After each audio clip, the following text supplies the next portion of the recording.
Assalomu alaykum solihalarim. Bugun sizlar bilan shunaqa juda ham mazali va sochni bo'lgan baqlajonli salat tayyorlaymiz. Buning uchun birinchi baqlajonni yaxshilab yuvib, artib, yiri pare qilib to'g'rab olamiz. Endi ustidan suv va tuz solib, aralashtirib, ustini yopib 15 minutga olib qo'yamiz.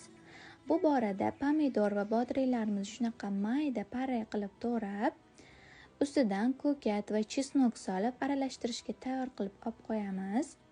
Mana bu orada baqlajonlarimiz qora suvlari ham chiqdi. Endi buni yuvib, ustidan un va atalangan tuxum solib yaxshilab aralashtirib olamiz va o'rta olovda shunaqa qizartirib pishirib olamiz.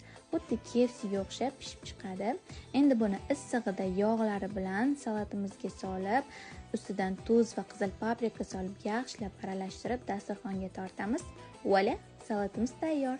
Yoqimli ishtaha.